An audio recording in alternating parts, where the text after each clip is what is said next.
Oh, is this where I landed? Oh, no way. Yes! But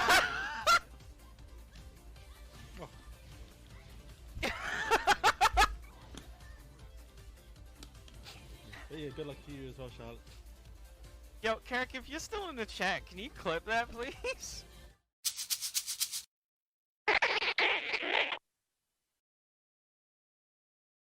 Hello back again, everyone, and I have CharlottesCove. Charlotte, how are you doing? Yeah, I'm pretty good. I'm a bit wet now. How about, wait. Oh god, that shit. What? That was quick. That's already a clip. Oh my goodness. I'm fine. I'm very good. Thank you for asking, Drax. No, Why that's would all... I lead with that? Why would I lead with that? Hey, that's all right. That's okay. You know, it's all good. But yeah, just give us a brief introduction into yourself and your passion, and yeah. Hey everyone, my name is Charlotte. I am part of CharlottesCove, and when I say part of it, I'm it. I am the CharlottesCove. I'm a cosplayer. I'm a Tekken player. I am a streamer. I do a lot of cosplay from Tekken specifically, from fighting game cosplays. Play a bit of League of Legends, but I prefer to like myself, love myself, and I prefer to stay away from League of Legends because, yikes! Oh, really? Wow. Yeah. What do you mean? Oh, really? Have you not played League of Legends? Do I dare say it? No. Good. Keep it that way. Oh, Keep it that way, please. yeah. Drax, keep it that way, I've please. just, I've Promise heard, me. Yep. Promise me. Okay, all right. I've just look heard. in him. Wait. Yeah. Look in him. Look me in the eye, Drax, Right, and okay. promise me you will not play League. All right, I will. Okay. Oh, well, there we go. You're Let's just do looking that the way. wrong way. It's because the camera's inverted. No, I know League of Legends is serious, man, but it's a cesspool of toxicity, I've heard. Yeah. If you're gonna play League of Legends, it's always better to have a group of people, because if you don't have a group of people, you're just gonna want to box people, and not in like the cool way. But anyway, I digress. My name's Charlotte. Again, streamer, cosplayer.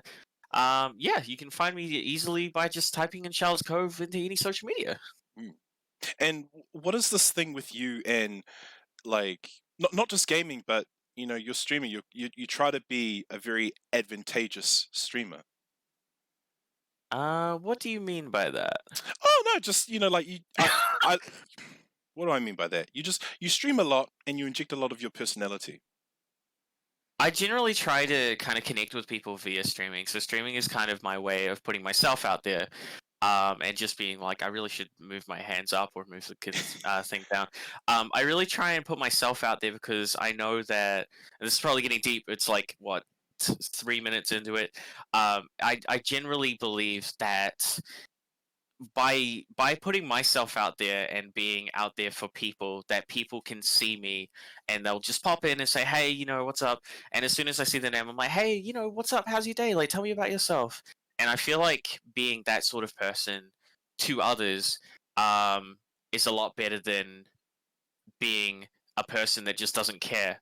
Because I mean, when I was young, again, not to get into it too much, but when I was younger, I never really had that person. So, and I've grown up seeing people need that person, trying to be that person, but not being like kind of close enough. So, in an online presence, it's nice to be open to people, because if you're open, they'll be open to you. And when they're open, they can just kind of let it out. And sometimes they just need to do that on an online space. So, Yeah. I generally try and put myself out there as much as I can. Just say, hey, I'm an open book. Who wants to have a read? Yeah, because I mean, in the world of streaming, it's quite obviously you have to put a lot of work and heart into it, and just kind of have to go in it with a leap of faith. Is that how you see it? Like you kind of just go in and just explore? Kind of. I just kind of like, you know, when you see something and are like, man, I wish I could do that. Like, I've seen a lot of people, personal friends of mine, Bubble07, for example, they actually started streaming before me, and I kind of saw myself in the YouTube videos, and I was like, oh, wow. And then every time I was featured, I was like, oh, man, oh, that's so cool. That's me. I'm in that. I'm in the video. Oh. And so I want to say it's all, like, it's obviously a part of it that I'm like, hey, I want to be out there and like help people, but it's also just like seeing me on a big screen and being like, man, that's me. I love that girl. That's so cool. Oh, so Do you find a difference when you're streaming playing fighting games like Tekken mainly compared to say because you've been playing a lot of like Among Us and Hades? How are you finding that? Hades is an amazing game. Like straight up, that I kind of got it on a whim because I saw my timeline going nuts for it, and I was like, oh, okay, I'm not really like super up with Greek mythology. There's like the two types of people in school. There's like the Greek mythology people, and then there's like the theater kids. Yeah. And then there was like me over here going, how's you learning? You winning? Cool. And so it passed me by, and then I found out that it was a roguelike, and I love roguelikes so much. I love like it's not a roguelike, but things like Borderlands, Dead Island, Binding of Isaac, which is a roguelike, Into the Gungeon, and so I found out it was a roguelike, and I'm like, okay, all right, you've piqued my interest. Let's go. And so I got into it, and I'm like, okay, all right, this is a game. This is a good game. Yeah. The sound design is amazing. I keep counting things on my fingers. I'm sorry, I'm not gonna stop. The sound design is amazing. The characters are really lovable, except Hermes. Fuck Hermes. Fuck Hermes. Ooh. 2020 gang. And like it's just so fun to play, and you feel so cool when you do something. Like you press one button, you press spacebar to dodge, and you just get like this euphoria of holy shit, I'm so good at this game, and all you did was press like one button. I guess that's kind of why I play most games actually, including like Tekken, Yeah. because you that sudden rush of I'm a god, nothing can stop me, is so insane, especially when you're playing Paul.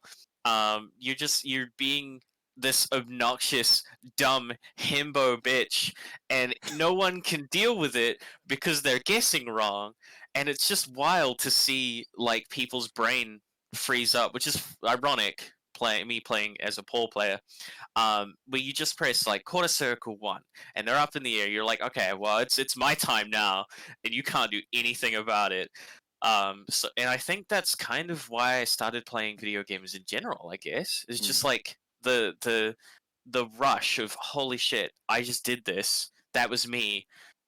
Like, and that was my button presses did that cool thing.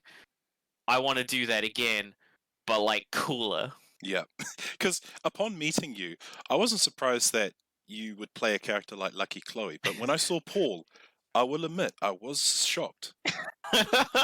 I remember, and I'm going to put it on a T-shirt or like somewhere on my CV or something.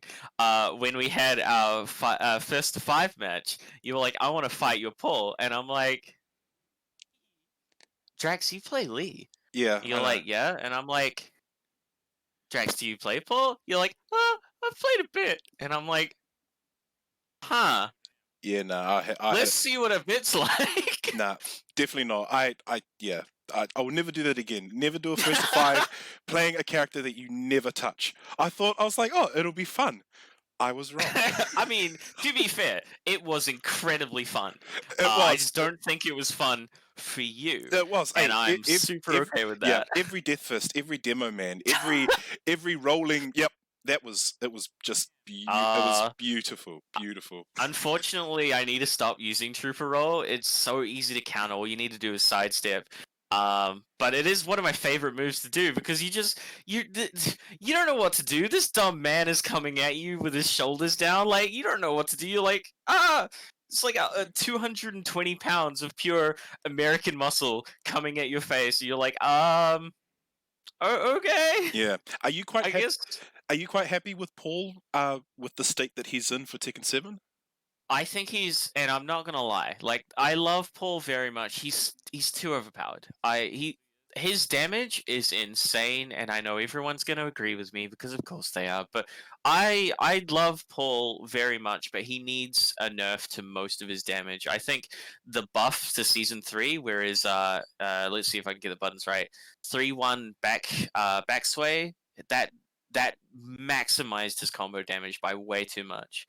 And the fact that he can also use that at the wall to get like even more damage is ridiculous. So I think that Paul definitely needs a nerf, and I know that the health increase is going to be a slight nerf to Paul anyway. Yeah. But I still think his damage is crazy. Like regardless, especially on large characters where he can do the 3-1 and then cancel the Death Fist. That chunks characters. It's insane. Yeah. But I mean, must admit, if you do run into a Marduk or a Gigas, I know you love doing those combos. Yeah, absolutely. Big characters on the small wall stages, eh? Oh yeah, big characters are great. But my favorite place to be. Sorry, I sold it. My favorite place to be is at the wall. Paul's wall game is unmatched. I feel. The only thing that I could say possibly matches his wall damage would be a Mishima, especially Kazuya, who unfortunately I very much hate playing against. Yeah. It's just the 50-50, is it? Well, it'd probably come later on in the stream where you'll see it. But I try to get up. I try to tick roll and then low block, and it just doesn't seem to register in time. So I'm trying to figure out how to fix that. But I'm just really bad against Kazuya mostly, but just general hell sweep characters. I'm working on it. I've got most of the snake edges sorted, like Katarina. Brian Snake Edge. I've got a lock on Kazumi's one as well, but I've started running into trouble with Anna's and their little I'm gonna say 15, 16 frame heel sweep that they do for a full combo. Oh, okay. That thing online is insanity for me. I do like how you customized him to look like Aerith. Yeah, I did see that. Yeah, they don't have any good hairstyles that match Aerith, so I was really sad about it. But I did try, and it was very fun. I do love the customizing of everything in Tekken. I used to do when we did. God, how long ago would it have been? It would have been like a year or two ago. We used to do Tekken Tuesdays, and I had a small little gang of streamers that we used to fight. And I used to be in some sort of Pikachu phase, so I'd always customize. I've still got the Paul for it. I've still got the Josie, and I think Kazumi as well. I used to put Paul in a completely yellow and red outfit, and he would be my Pika Paul. And I would, yeah, I don't know, man. I would play any character against everyone because at that stage I was like the top tier person of our little group, and so I would just screw around with them with other characters. But as soon as someone pissed me off, it's Pika Paul time, and they'd know, and he'd come out all yellow and red, and I'd be like, "You're done. Your time is up. Yeah. You're dead." And they're like, "Oh." Oh no. So that's when people knew that pissed me off, is I just bring the pole out and be like, all right, it's time to die. I also wanted to get you on, Sharp, because you identify as being transgender. That's right. And I mean, you're definitely not. There's a lot of us in the FGC. I mean, there's Ricky. Like, if you think about it, there's like Ricky Ortiz. You've got Guilty. We've had Dawn Hosey, the Dragon Ball Fighters player. And then there's also, forget the name right, it's Stephanie Brownback, who's the senior QA analyst for NetherRealm Studios. Yeah. I actually found out she was transgender not quite recently, but like a couple months back. And like it's really cool seeing like the representation and seeing people, because like I love the NZFGC like incredibly, but I know that certain people, not in our community, I don't think, or at least I haven't encountered, but I know that certain people in gaming in general can be quite horrible to transgender people. So seeing her come out and be transgender and be like, "Yup, some things are going to change. Don't worry about it," and still being respected as a person in NetherRealm Studios responsible for such an amazing game was incredible. Yeah, it was interesting seeing that change where when she was present in the combat cast, she started off as Steven, and then as you go along, it's like you watch Melina's combat cast and she's totally she's into it now. It's that whole self-identity through gender. How much does that mean to you in terms of identifying as your wanted gender? That is a tough question, only because it's not something that can be answered as a whole for everyone. My biggest thing, because what I started off as is I started off as a person who just wore dresses and was like, hee hee, oh look at me, I'm so quirky. And that kind of thing, it didn't quite evolve. It just stayed as it is. Like my first cosplay was with my now wife Crystal. Was from RWBY, Ruby, as it's affectionately called. And so at that time, I was just like a boy in his dress, running around like a maniac, being cute. And at that time, I was just like, okay, well, I mean, clothes are whatever. Clothes are just, they're just on your body. It doesn't matter. So as it went along, I was like, okay, well, people are kind of using she, her pronouns for me, calling me by feminine, positive words that I can't think of right now. And so they were using feminine compliments, and I was like, okay, well, this is great. This makes me feel like cute. This makes me feel great. This makes me feel like me. Like that's what I should be. And so it was like in the middle of the evening, and I was like, "Hey, babe." She's like, "Yeah." It's like, I don't think I'm a boy anymore. And they were like, "Oh, okay, all right. Well, this is like gonna take a bit of time, but we'll deal with it." So that was the whole start of the situation. Then it just kind of rolled up. And so at that time, I was like, okay, well, I'm only this person if I'm in like a ton of makeup and stuff like that. But it's taken a while, and it generally does, to realize that I just don't care. Because, like, that's me. That's who I am. Yeah. And, like, if I go to someone and they go, "What's your name?" My name is Charlotte. That's me. That's who I am. Cool. All right. Awesome. Someone I barely know today at the Rambants was like, "Hey, Charlotte, what's up, Charlotte?" And I'm like, "That's right. It was dumb because I've been Charlotte for quite some time now, but you still get that sudden rush of, yeah, fuck yeah, I'm Charlotte. Like that's me. Like yeah, you call me Yeah. by my name, bitch, sit down." And like, it's so wild that like, because obviously it's different for everyone. Like if you're and this is horrible generalization, but if you're male, you're like, hell yeah, male, like it's male time. Like, oh, Paul, I love Paul. Paul's the lumberjack of Tekken. Oh, what a god, what a Greek man. But like for me, it's been like, okay, well, instead of me having to force myself to present as this gender, I can just be me and know that my gender is fine. And it's such a scary but incredible thing to realize, is that you can just be you, and that's enough. Yeah. And it's a realization that people generally have, but it just takes a lot of time, and it's hard because you just never know. Like society will tell you that women wear skirts and heels, and then men wear button up shirts and just display their rippling bulginess all the time. It's like, okay, but why? Like, does it really have to be like that? Yeah. And once you ask that question, that's when you go, okay, well no, there's no reason for that to be like that. Like they're just clothes. So in a huge, long story short situation, yeah, the gender expression thing is kind of lost on me, and that's only because I realized that it doesn't matter, because I'm happy with myself, and that's okay. That's me. Yeah, thanks, babe. Crystal said they love me. Oh.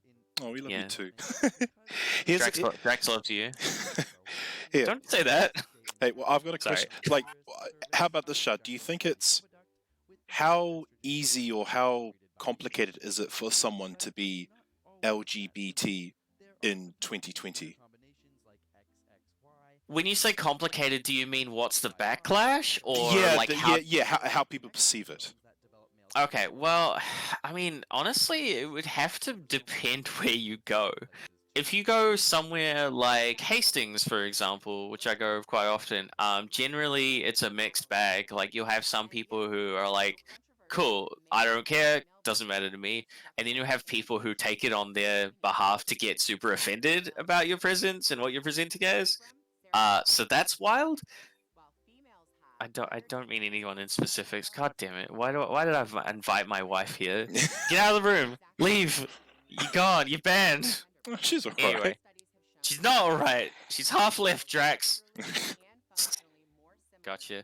Don't look at me like that. I would like to say that we are getting better. I would like to say that it's not hard for people sometimes, but it really just depends. The best thing that can happen to someone in the LGBTQ plus circle is to have friends and a support group. And for some people in some places of the country or in the world even, there's just not the ability to have that. And it's rough. It's so rough for them because they have to either stay in the closet or they have to pretend that they're someone who they can't, they are not. So if we're asking how difficult is it to be LGBTQ plus in this era of 2020, I would say that it is better, but by far nowhere near perfect. Yeah, no, I hear you, man. Well, in that video clip, it did show briefly something called gender dysphoria. How they don't the person will do things to not to avoid that affirmation of what gender they really are, and that's stuff like not switching not swapping underwear, not going for showers and stuff. Have there ever been times where Wait, what? no, in terms of doing things that don't bring attention to who they are, so like swapping their underwear because they'll see and like having showers and that kind of thing, not skipping showers and that kind of thing. It's like, damn, what are they, Smash players? Yeah. Oh God. Let's I'm not joking. I'm sorry. That's not. We got to start that now. No, we like Smash players. No, but just on that topic. I'm sorry, I didn't mean it. It's a meme. It's a meme. Don't kill me. I love all Smash players and oh boy, Smash Ultimate. That Kirby guy, huh? Well, really saved all those people. Well, no. My question was, did you ever have moments where you had that internal battle with yourself, like just at times going back and forth between, is this what I want to be? So, unfortunately, if you're a transgender person, that kind of doesn't go away. There are things that minimize and can minimize it. So, for example, people get surgery, to top, bottom, etc., to minimize it. But with the way society is, if you don't fit into that bracket of boy, girl, sometimes that feeling never goes away. For me, I get it sometimes, but I've taken steps to minimize it. Like I have cute pictures on my phone, not just because I'm vain, but that is a big part of it. I have cute pictures of my phone to like remind myself that I am this person. I have a bit in my brain that yells at me a lot. Shout out to them, they're dope. There's also a part of my brain as well when I go past a mirror, they're like, damn, you be looking cute today. So that's the MVP. Shout out to that voice. That's the MVP we all need. So honestly, I personally, I don't think there will ever be a stage where that will go away. And it sucks, but I've learned to live with it because I know that it doesn't matter to me or any of the people that love me or I love back, because that's just what makes Charlotte. And it sucks, and it's always going to be there, and it's always going to be a facet of like what makes Charlotte Charlotte, but it does make Charlotte Charlotte.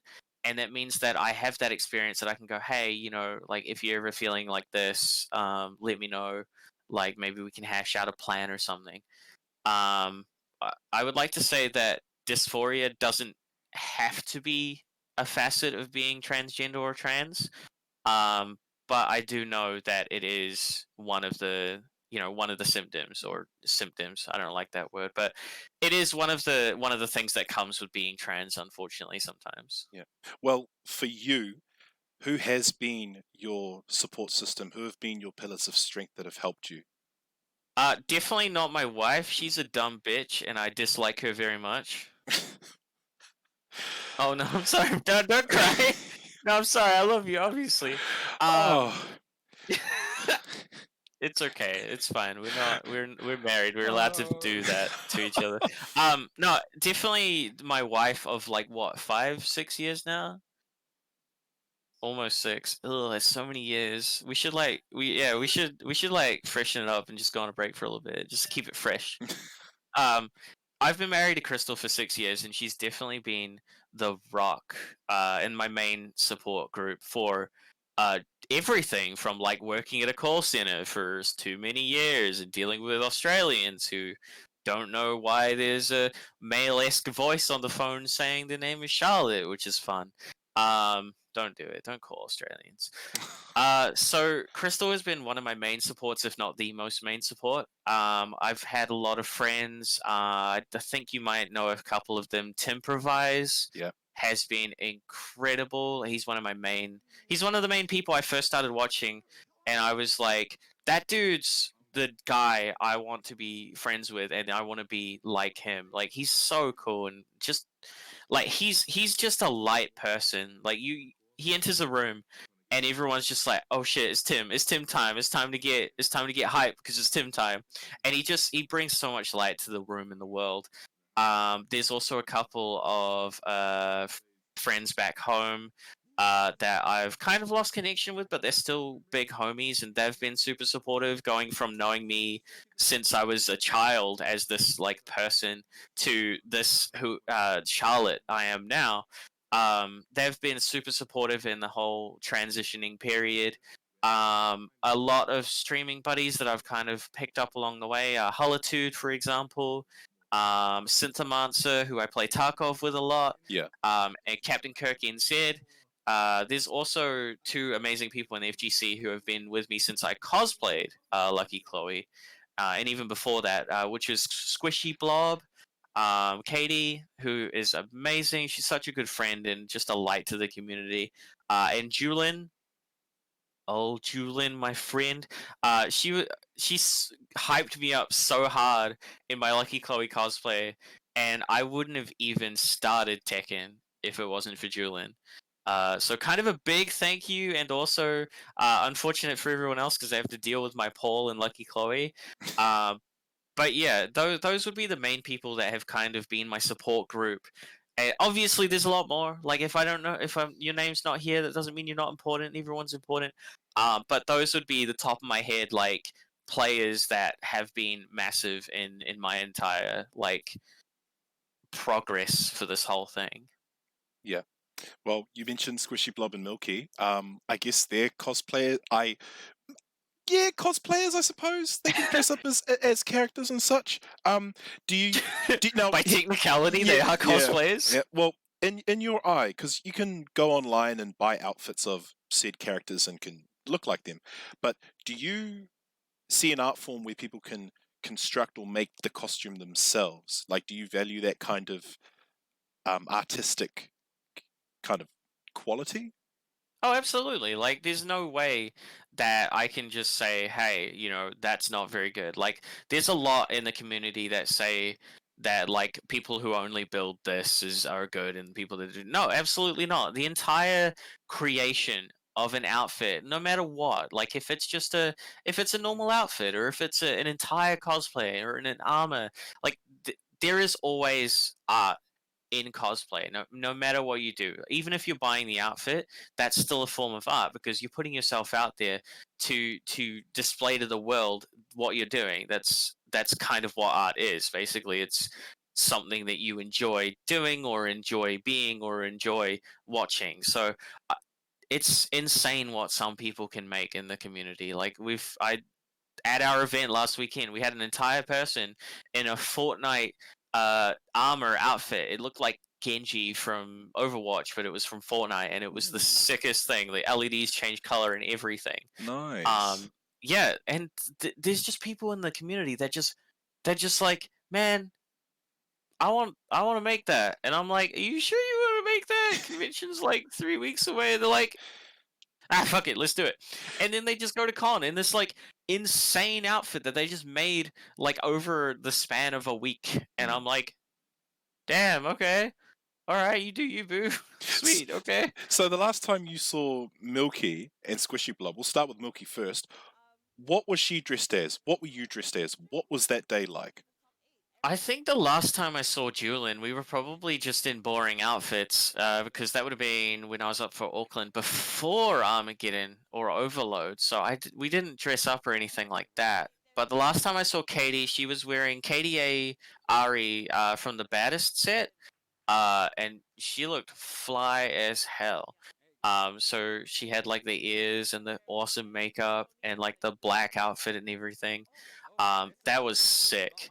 I'm trying to rope as many Tekken cosplayers in. Drax, actually, Drax. No, Drax.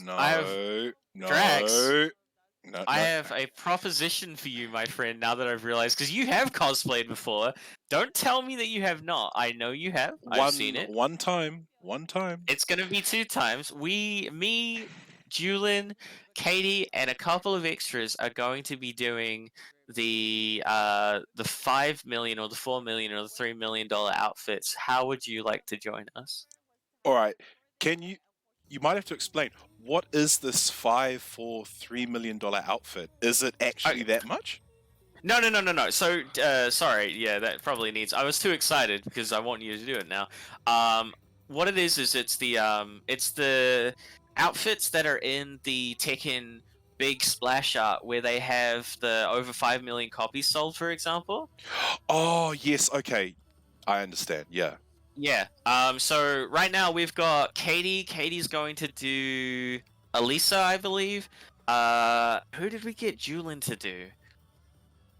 I can't remember who Julian's gonna do, but I think I'll have to catch up on that. I was gonna do Lucky Chloe, and I've got a couple of other friends that want to do respective ones. So, if you want to join, that'd be pretty cool.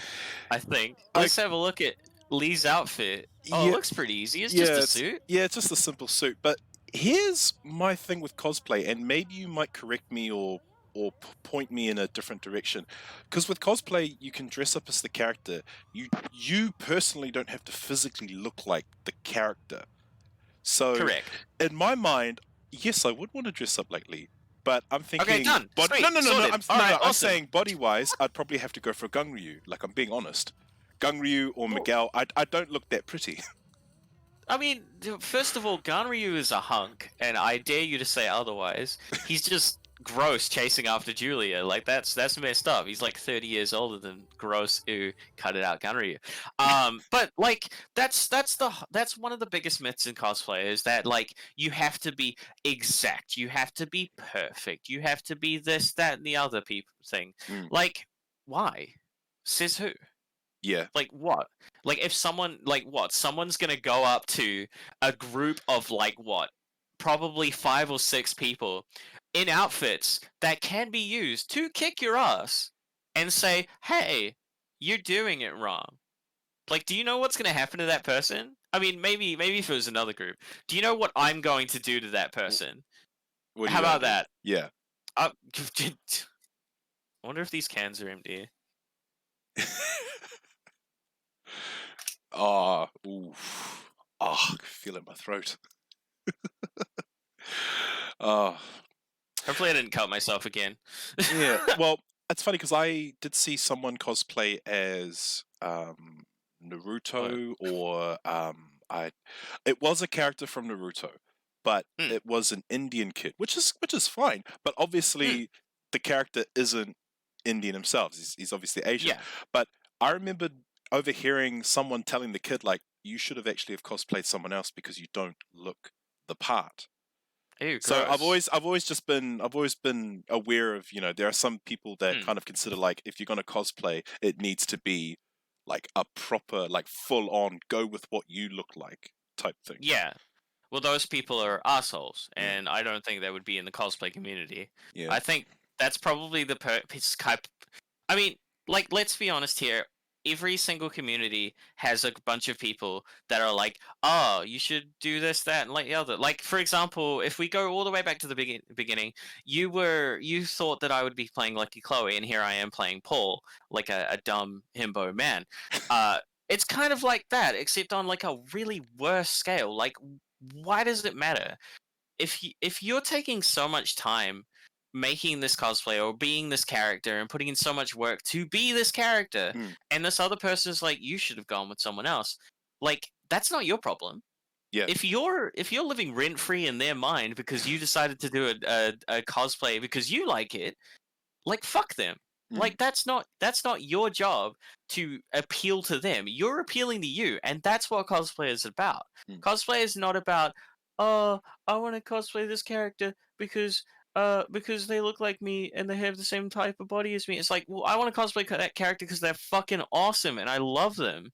Even if they are like a dumb weeb tsundere random dumb bitch with cat paws that doesn't know how to speak properly and is just like the most weeaboo bastard on the planet. So bad, in fact, that if you look at her 5 million copies sold worldwide art, even her fucking prom outfit has cat paws. Chloe, why are you such a dumb bitch? In other news, I'll also be cosplaying that version of Chloe. Okay. Yeah, so Well, I've met. that's... No, you go, love. You go. Oh, I wasn't talking. I was just like lamenting in the fact that that she's such a dumb bitch. An update. I did cut myself. Ripping open that can. Oh, but it's not too big. It's okay. I'm gonna put my mouth away because I alright? will get blood on them. Yeah, I'll be fine. Yeah, I've Well- played before. I made this quick montage of some of your cosplays. Ooh, cute. What have been some of the highlights when you've been cosplaying? Has there been any weird interactions or funny moments? So there was probably about 2 Armageddons ago, there was a dude that was taking pictures, but he was just taking them from afar and not asking for consent. And so I was kind of minding a group of younger cosplayers, and I saw this guy taking photos without like asking anyone at all. And so out there, it's been deleted now. Unfortunately, before I could grab a copy, it was deleted. And what it was is it was me staring down the camera with this like I wouldn't have been wearing glasses, so it's just like Yeah. I don't know how that looks because I can't see without my glasses, but like, and I believe I was in a Lucky Chloe cosplay at the time, so you've just got this like wee bitch staring you down, because you're not asking for consent, and the moment that someone saw them, they were like, "You didn't ask for consent," and he was like, "What do you mean?" It's like, look at this picture of Charlotte scowling at you. You didn't ask, and they were like, "Oh, okay," and so they took everything down. That was really funny.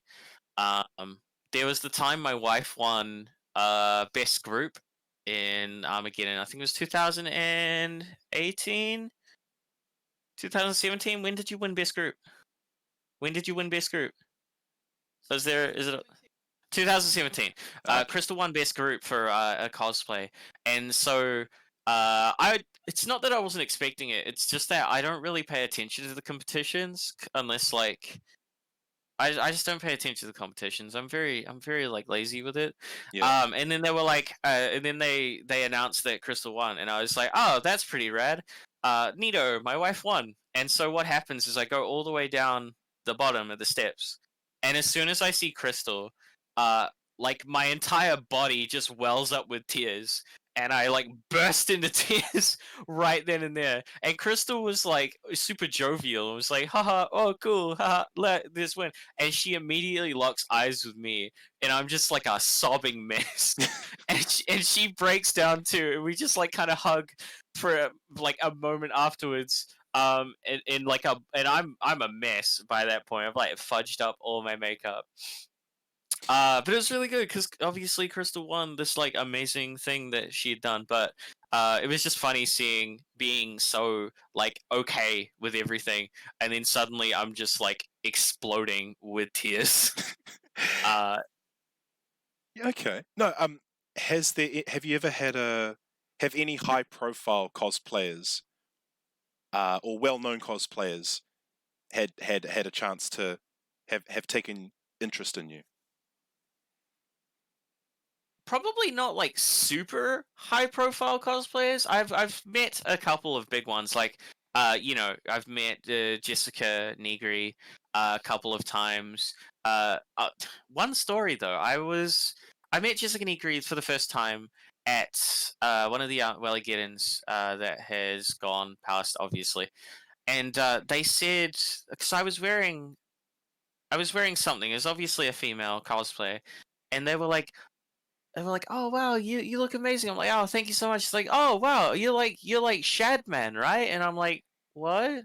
Like Shadman. I'm like, "What? What is the what?" Huh?"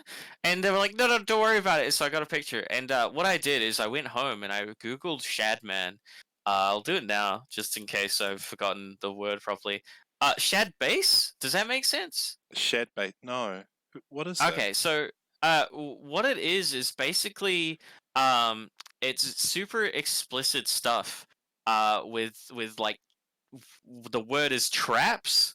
So like guys cosplaying girls and etc. like that. And so I was like, oh, Jessica Negri just called me a trap. That that word's shitty for a reason. Okay, cool. And so I met them again, and I was like, haha, I found out what Shad was, and that's no, I'm female. They're like, oh, okay. I was like, okay. And so that was the time I like confronted Jessica Negri about that, and I'm like, okay, cool. But the cute thing about Jessica Negri is that she seems to always remember you, and so I've met her about 3 or 4 times, and every single time I've been in a different outfit, and she's always remembered me. So I guess if we're going off, your main question is, have you been noticed by a high-profile cosplayer? Technically, yes. Hmm. They also rushed past us when we were in our big group cosplay. They were like, "You girls look amazing," and we're all like, "Oh shit, that's just getting." Because she was in the Sexy Dumbledore, I think, if I remember correctly, and we were just like, "Oh, thank you, Dumbo." Wait, shit, that's Jessica Negri. Okay, wow. But yeah, other than that, I haven't really been noticed by any high-profile cosplayers, really, and I'm kind of okay with that. I'm just like over here doing my thing, being like, hell yeah, look how cute I am. And spamming people with compliments along the way. Just going down Twitter like, oh, you cute, damn, you looking cute. Um, it's fun. It's fun to do because like if I don't say it, if I don't say you looking cute, like who will? There's just that back of my mind. Like no one's told you you're cute today. I need to do it. That's my responsibility. So, how much work do you put into your looks, your cosplays? Do you spend many months, or how do you plan a cosplay look? So basically it depends on the look really because I'm pretty used to by now the kind of the idol looks. Like that can be done for magical girls, can be done for like Sailor Moon and stuff like that. Idols from music anime and stuff like that. And a lot of kind of the cutesy bases are based on that idol makeup.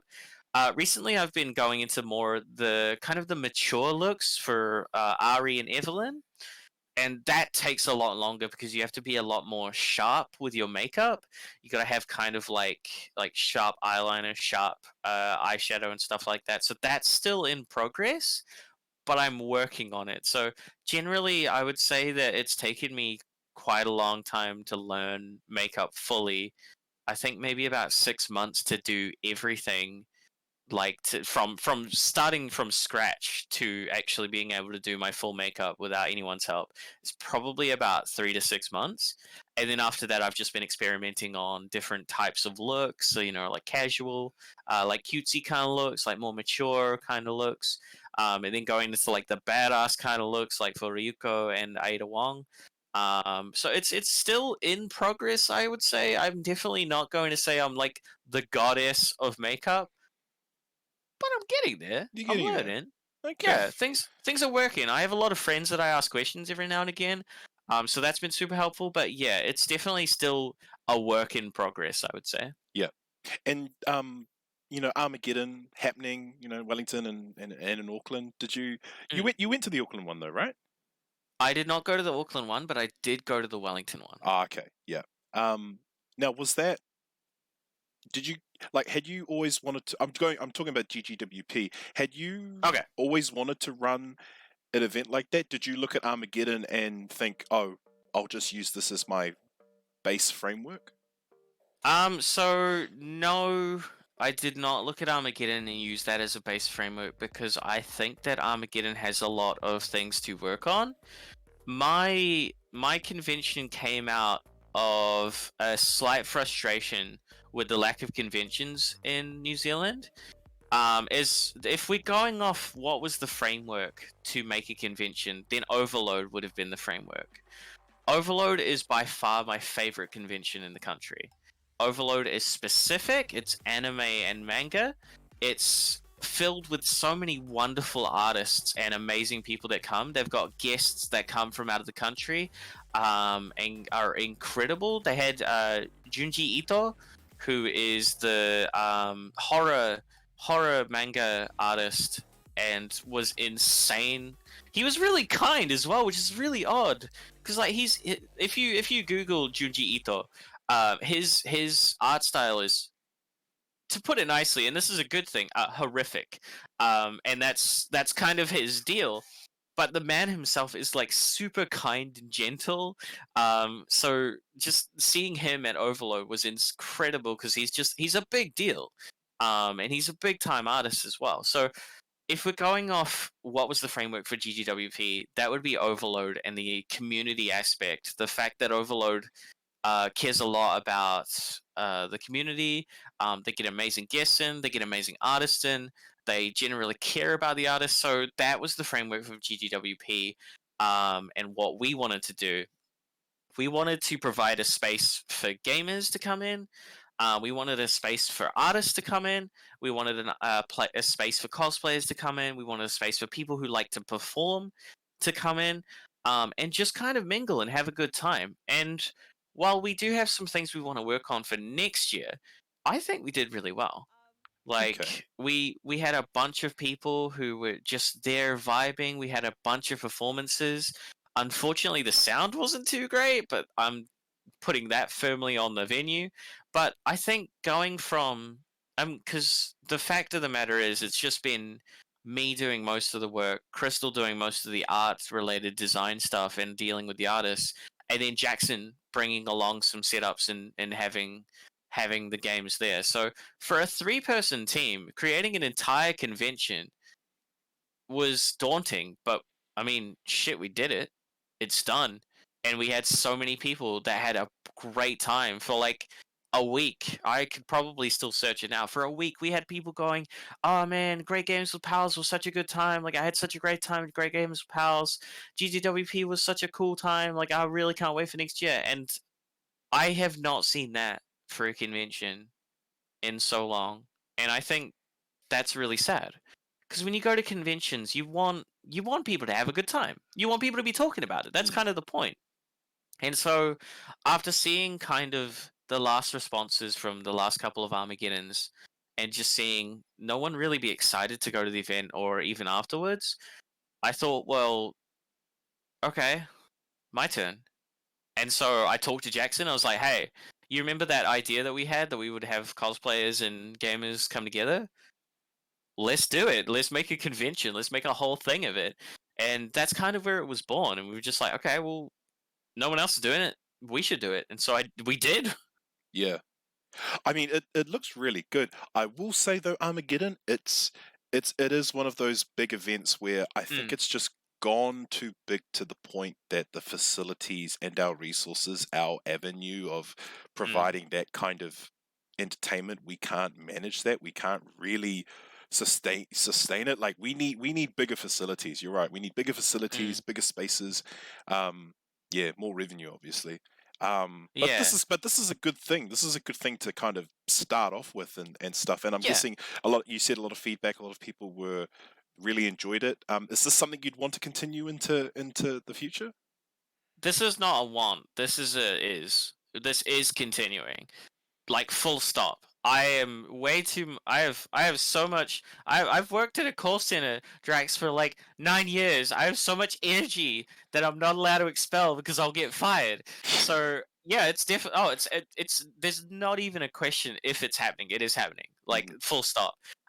We don't know when at this time. We're gonna talk to the venue very shortly. It's only a week out of the event, so I've tried to like chill for a little bit. But it's going to be happening. It's going to be bigger. There's going to be food places there. There's going to be a lot more expansion. We still want to. Personally, I want to keep it specific. The reason I want it to be like Overload is because Overload has their theme where it's just anime and manga, and that's what they've stuck to. I want GGWP to be specifically for games, like video games, tabletop games, role playing games, Magic the Gathering games, trading card games. That's the one, and that's going to be what we do and specifically what we put. We're going to put games. Full stop. Like that's it. My main my main gripe with Armageddon is how vague it is. Armageddon has spread out to be a lot of stuff. Like, and I feel like the reason I enjoy Overload so much is because it's so specific. Like, if I like anime and manga, I know where I want to go.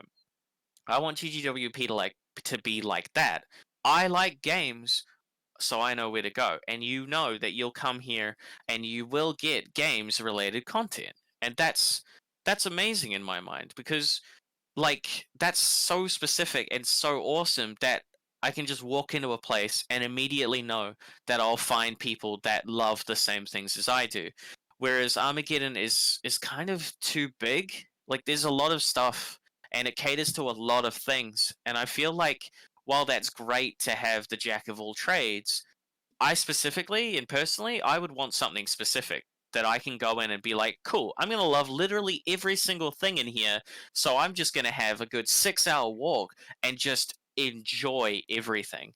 And that's what I want GGWP to be. And I want everyone else to feel the same. And at the moment, if they don't feel the same, well, then that's where the feedback comes in. And that's where I can go, okay, cool. Well, if this is not working for everyone, let's try and figure out what will. And then we can just juice it up the next time. Yeah.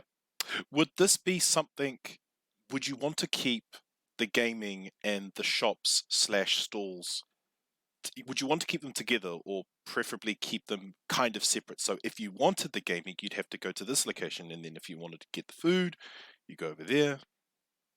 Honestly, I'd like it to be all in one place, mainly because if it's too widespread, then that's the whole problem that I have with Armageddon. So what we had this year is, and I should have really sent you some pictures, is we had an artist alley down the middle here. We had the games down the back, and we had the entrance down the front, and then obviously the main stage.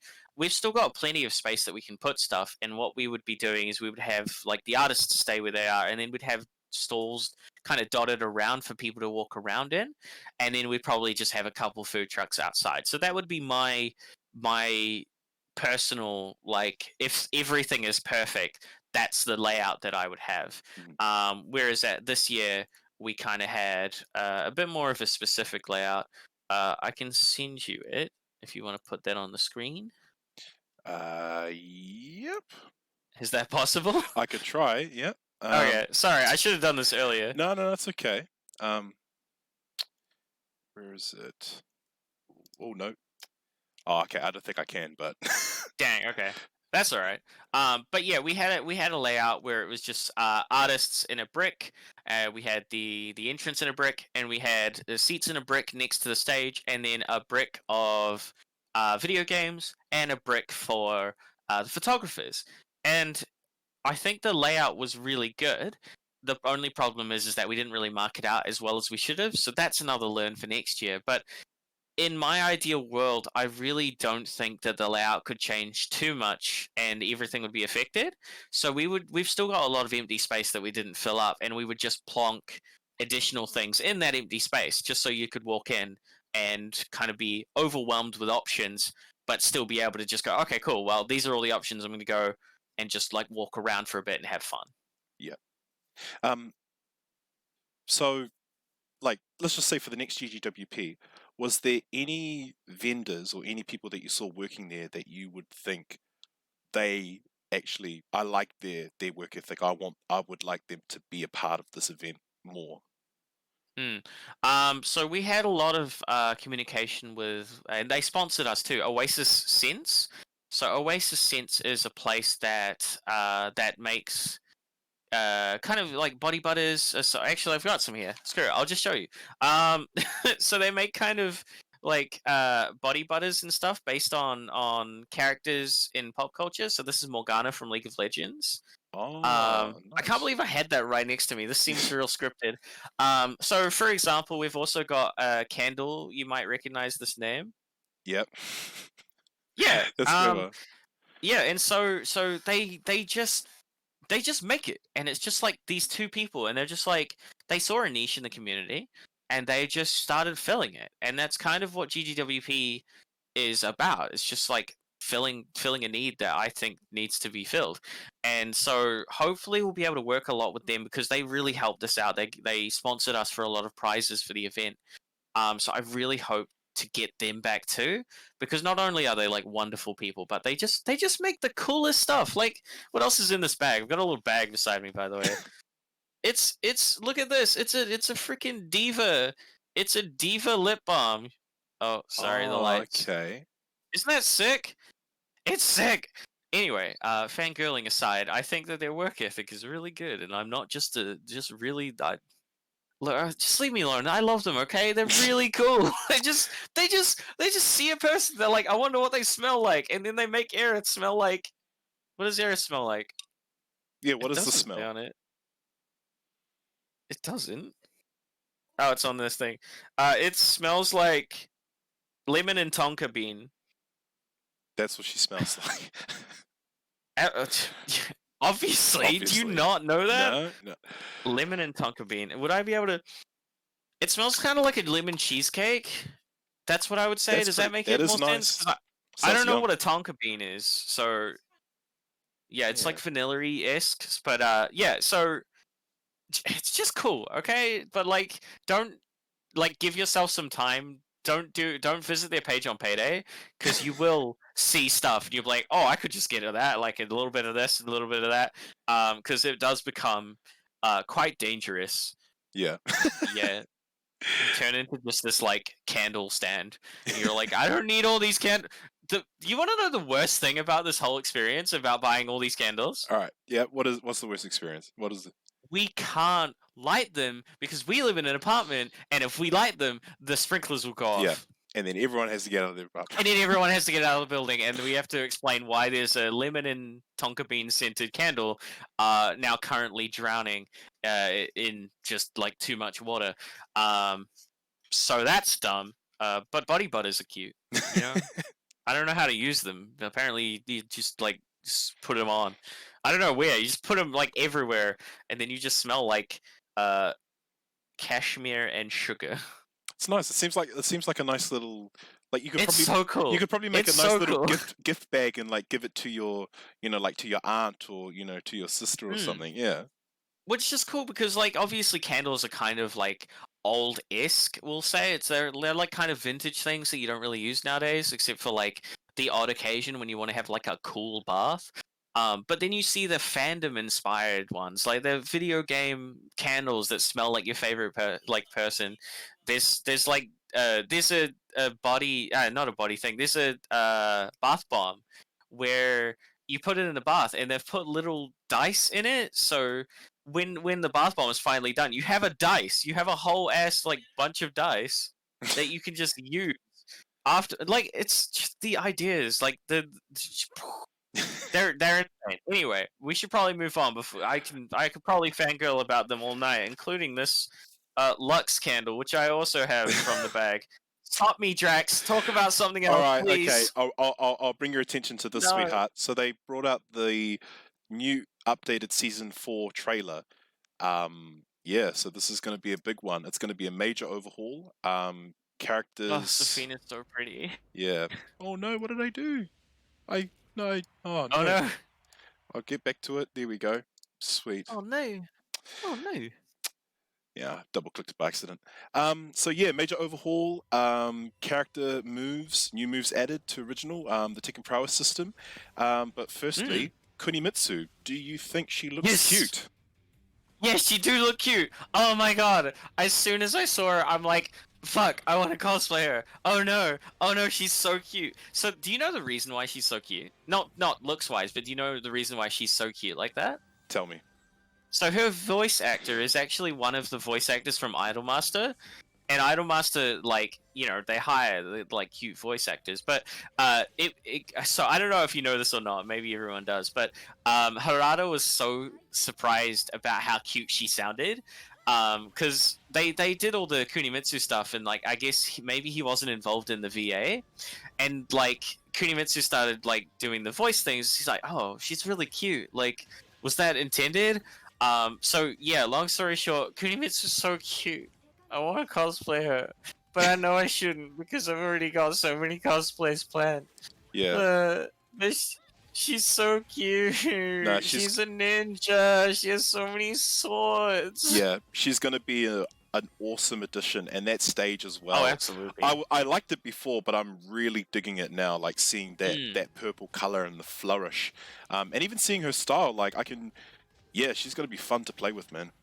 Yeah, she seems very like, especially with the blade throw bit there. She seems very similar to Noctis, but in like, I don't know, maybe I'm just biased because she's really cute, and it's probably true. Like but like she's so dope. I never played Kunimitsu, by the way. I'm just like complete 0 to 100 fangirling for no reason. Like I played her a bit when she was in whatever Tekken she was in. Was it Tekken 3? No, she was. Her mother was Tekken 2, and she came back to Tag 2. This is the first time. Yeah, this is the first time she's made a canon appearance in over, years and years. Yeah. So, yeah. Oh, she's so cute. I think it's wild that it's like the daughter, especially because I thought the whole thing with Kunimitsu is that she never removes her mask, and then suddenly, like, literally in the first 7 minutes of us seeing her, she's like, bam, mask off, fucking mask off. And she looks really cute. And she's like, so shout out to fucking Yoshimitsu, being a dumb bitch. Give me your swords, bitch. But yeah, it's interesting that she's like a thief. Like, cause she's like Kunimitsu, thief, let's go. I guess I just don't know much of her lore. But I thought it was. So is that kind of all she was? Just like a thief? So she was. So her mother was. From what I remember, her mother was her mother was a rebel ninja, and she tried to steal his sword, and she was expelled from the clan. So she's taken her mother's lessons, like she's taken her mother's duty still. And obviously she's told the daughter, this is him, this is his sword. Like, you should take this. Yeah, just go on, gank it. I think she's gonna be amazing. I don't know if I will play her, but I will try. I'm really having trouble learning new characters lately. I've just started learning Kazumi, and she's got most of her combos are back forward inputs, and apparently is a pole player that just like explodes my tiny fragile little mind. So I'm working on it. But I think the Tekken Prowess system will be interesting because generally we only gauge people's abilities on the amount of wins they have as well as the rank they have. So seeing prowess, even in the lower levels, will be a lot more interesting because that way we can actually have a gauge on how people are. I think the health buff is absolutely required. At the moment, 3 full combos and people are dead. I think that's ridiculous. 2, if you're Marduk or Paul, and some other people that I can't remember off the top of my head. So I think the health increase is going to make games a lot more interesting and a lot more fun to watch. I think the new moves are going to be interesting. Paul, I'm betting it's going to be some dumb name like Dump Truck, or like Lumberjack, or some shit like that, like American Muscle. I don't know. That just sounds like something Paul would do. I think that's going to be really good because at the moment, a lot of players in the game have counter hit Power Crush launches, and as a Paul player, I only know how to press buttons. I don't do that to me, Negan. Who else has a Power Crush launcher? Negan, Kiki Boy, Huarong. a couple of other people, Lily's, I think, Power Crush launches. So the fact that they're giving Paul not that, but something like that, it gets a free demo man out of it. I think that's going to be a bit ridiculous, but I assume they'll probably tone down his damage anyway, so that'll just be something that he probably won't really need, but it'll be good in a pinch. Yeah, it's an armor shoulder move. Hopefully it's a mid, because he's got way too many highs at the Yeah, moment. I think it would be a mid. It's just I look at that move and I'm thinking, what kind of weakness is it addressing? Like, are they trying to give him some buff in the neutral, but then he's got the back 1+2, which is safe, but it's a high. I wonder if that shoulder has any high crushing properties, because it kind of looks like it does. He kind of leans his head down as he comes forward.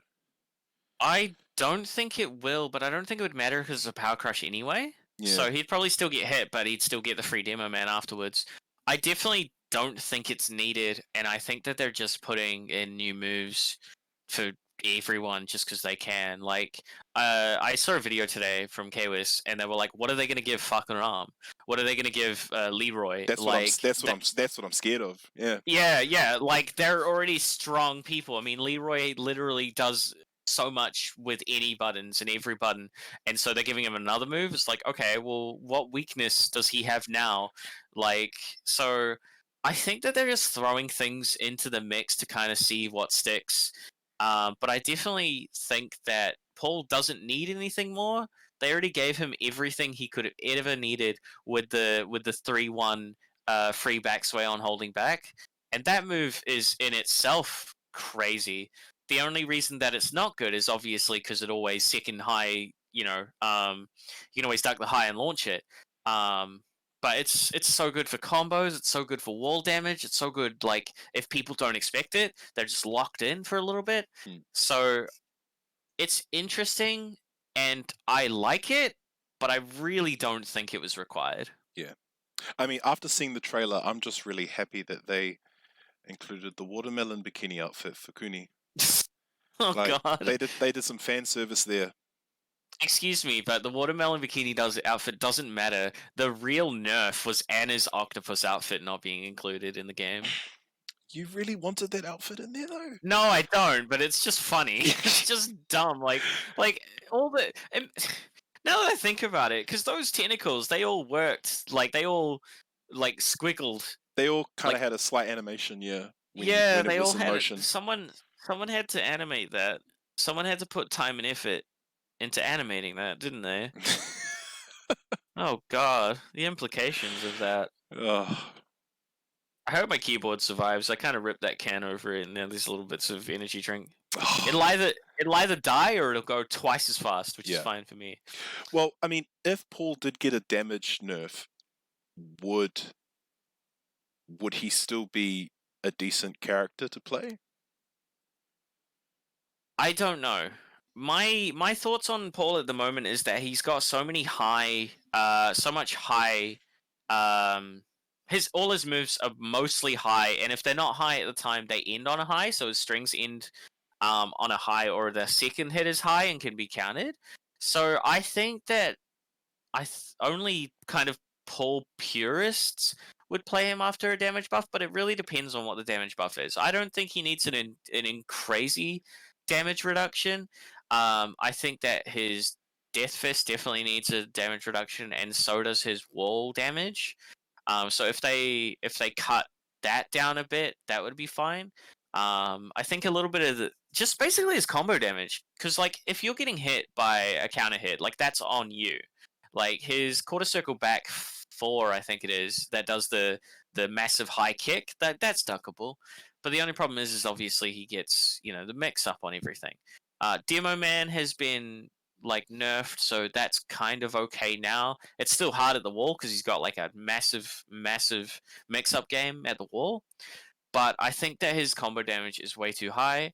I think that as soon as he's enraged, he's like, that's just part 2 of the boss fight. It's like Dark Souls. He just goes into like the second crazy mode, and if you get hit by anything, that's your ass. So I think maybe that could also be nerfed. But otherwise, I think that his skill ceiling is still high enough to be strong. if he's not crazy powerful. But I really don't think that he needs any more damage. I think damage reduction, and that would be it, really, because he's so easy to counter once you know what's going on. Yeah. Well, are you ready for the final round segments, my dear? Oh God, no, not really. No, not really. Oh no, don't worry. Now go. No, Let's go. All right, let's go. As long as we don't talk about candles again. All right, first one. What's a common misconception you hear often about trans people? Fuck. Okay. My least favorite misconception about trans people is that they're really uptight about everything. Like the fucking most annoying thing that I ever see is people that are like, oh, they're so offended. It's because they identify as an attack helicopter. Like, who have you met that said that? Who have you met that's literally said something dumb and stupid like that?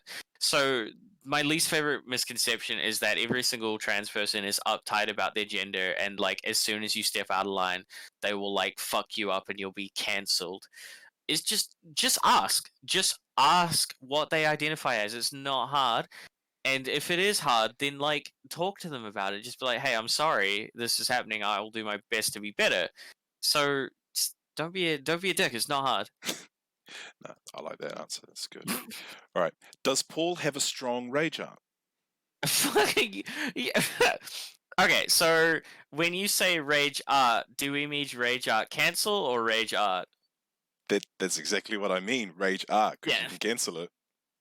Okay, so yes, absolutely, it's insane. I don't want it to change, mainly because like if you rage out cancel, that means you've been caught by something. That's not my fault.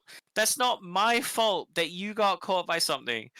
What it's up to me now is to do the most with that opportunity. So I would argue that it's basically the same as being hit by a counter hit with most other characters where you get a free combo anyway, is because you're only going to get hit if you're doing something, if you're pressing buttons, or if you've just been hit by a counter hit. I think it's too strong, absolutely, but I would not want to see the cancel taken away. Yeah. All right. Next one. What's the most expensive cosplay you've done? Ooh, that is a good question. Most expensive cosplay I've done would probably be Star Guardian Nico, because the cosplay itself was not the only part that I had to buy. I had to buy a bodysuit, I had to buy the cosplay itself, and I also had to buy a tail. I also had to. I don't think this counts, but I also had to pay for a photo shoot, obviously, because otherwise I would get cute pictures of me being a Nico, and she's really cute. So, and I think that was about $350, $400 for the whole kit, not including the photo shoot. We won't include the photo shoot. That's count. And that to date probably would be my most expensive cosplay, and I don't regret it. I don't regret it whatsoever. Nice. All right. Name a funny moment for you at an offline event. Fuck. Okay. Could be anything. A Rambats, a convention. I'm just trying to think. I've got a shitty memory. Have I told you that? I think the funniest moment and the only moment that I can really remember off the top of my head, besides anything that has Bloody Summon in it, because that guy is amazing and funny and just the coolest dude. I didn't even mention Bloody Summon. Oh, that dude's fucking amazing. But anyway, so I had not met Julian yet. Julian, I was in a Tekken competition for my first competition at Auckland Armageddon, and I'd come in my Lucky Chloe cosplay because I was like, hell yeah, it's Chloe time. And so I went and I played Lucky Chloe, and I got absolutely schmixed.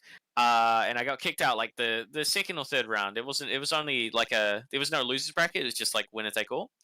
And so I go around to this back and I see someone cosplaying an Idolmaster character, I think.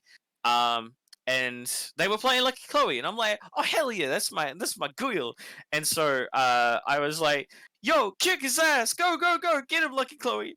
And Julian turned around and then went back to the fight, and then turned around and was like, oh shit, Lucky Chloe. And I was like, hell yeah, let's go.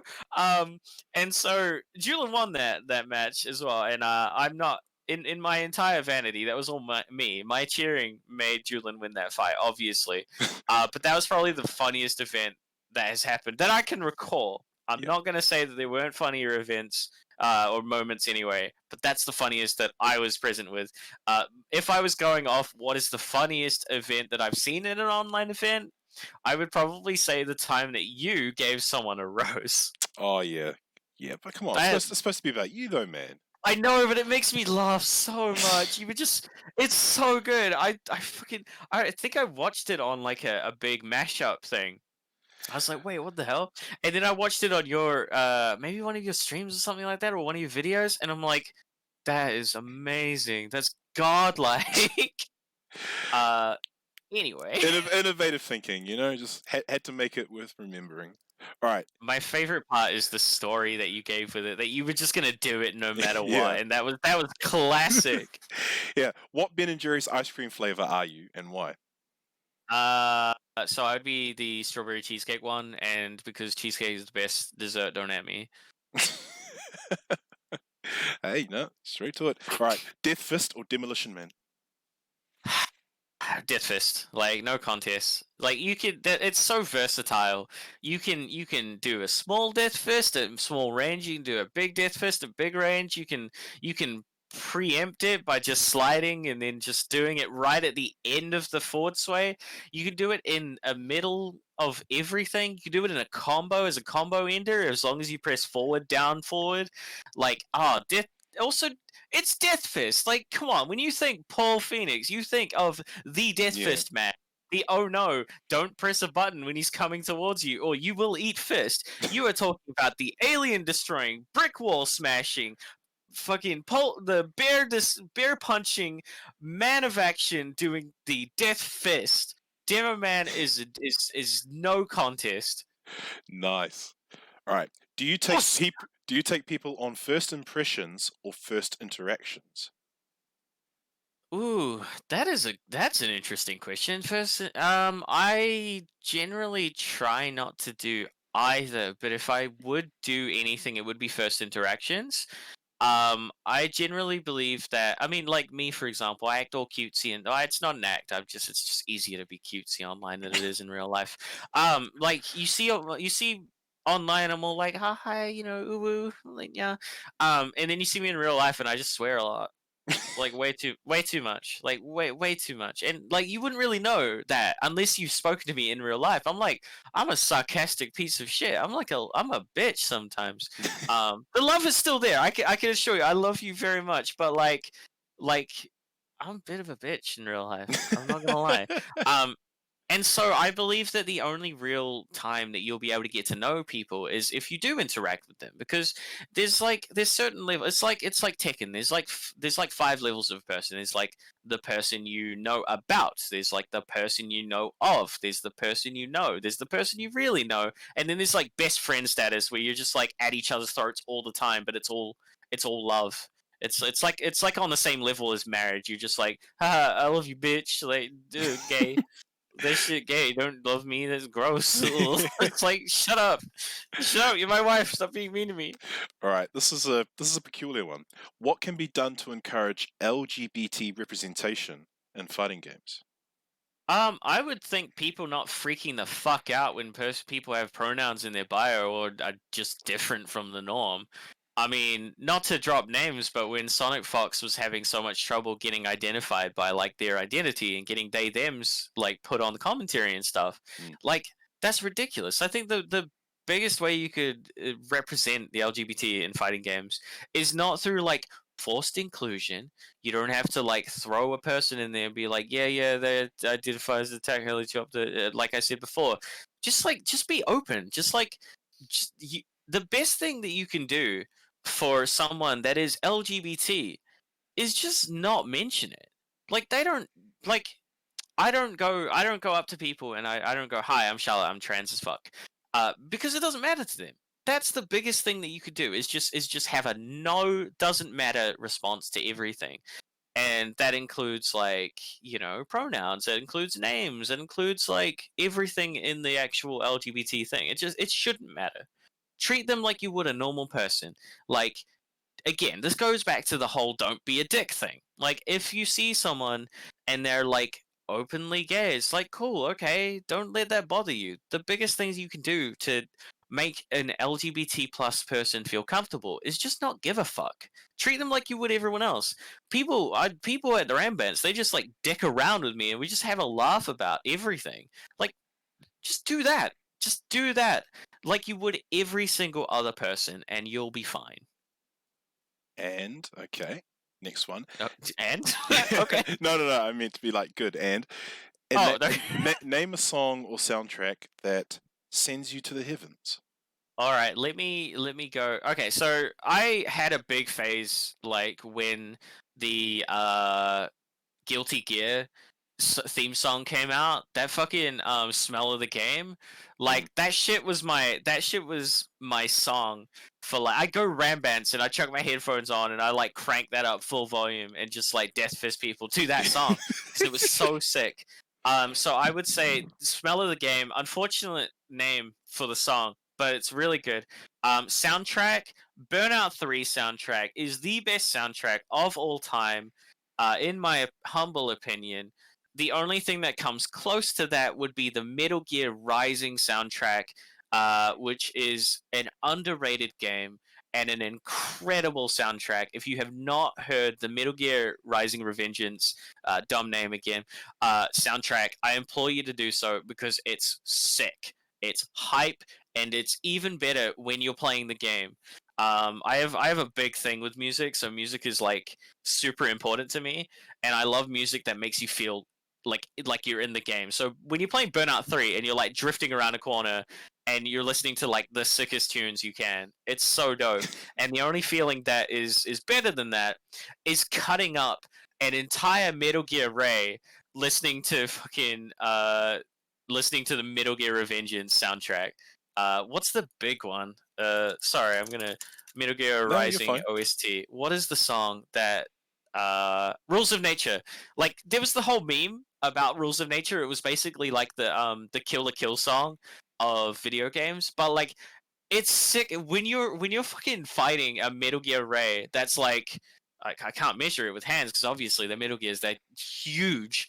When you're facing this dude that's like the Goliath and you're just David with a little toothpick sword and you're ripping it up to Rules of Nature, like that shit is like the sickest feeling. So I would recommend not only that game but the soundtrack too. Like it's so good, running tracks and like gym beats, honestly. Okay, that's good, man. And finally, who is your husbando, CharlottesCove, or waifu? Could be whatever. Okay. If we're going husbands, as the question suggests, I would have to say Paul, obviously, because he's just a dumb bitch, and I love dumb bitches, as you can tell from my Lucky Chloe love and obsession. Paul's just the dumbest bitch, but he's such an endearing bitch, you know? Like, he's just like, watch me do a backflip, and then smashes into his stomach, and he's like, yeah! And you're like, where are your brain cells, Paul? What is wrong with you? But also, I love you dearly. I think if we're also diving into husbandos, Miguel's pretty toasty. Miguel's beefcake. He's pretty nice. I wish they would include him more and stuff. Okay, I shouldn't go into that. Maybe that's an after stream comment. But I wish that Miguel and Jin would just finish their feud because like Jin did him dirty, and I don't like the fact that they did this whole thing and then it just was like put into the side. Anyway, so those would be my husbands if I could and would. And my goyles would be Josie because she's a sweetie pie and I love her very much. She's such a cutie. She's just like, oh, she's so cute. She's just like, I can't believe I won, and then she starts crying. Like I want to protect her so much.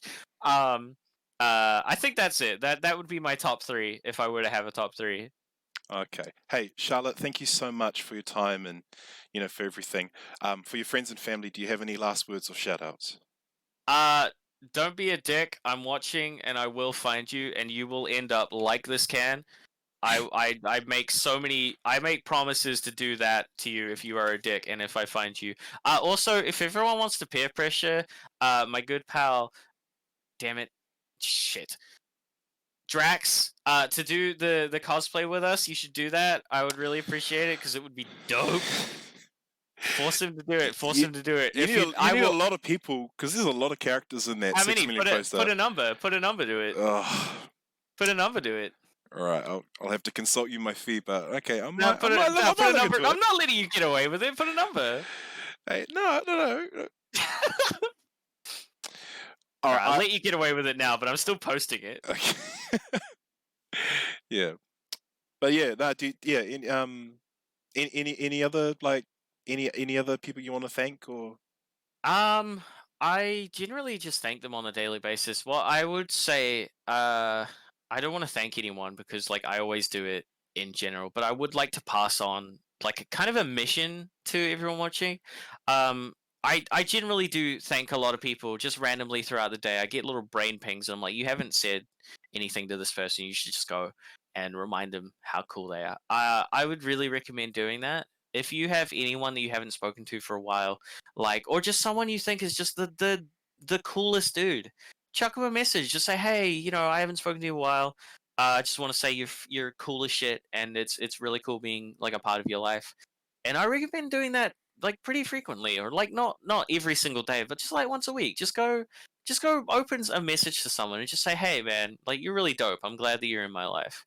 And not only will you make them feel so much better, but if we keep that going, like maybe we can make this world a less shitty place for everyone, and not just like, you know, specific people, but for like everyone. Just remind people that they're cool and they're worth it, and like see the looks on their faces, and I you will not regret it.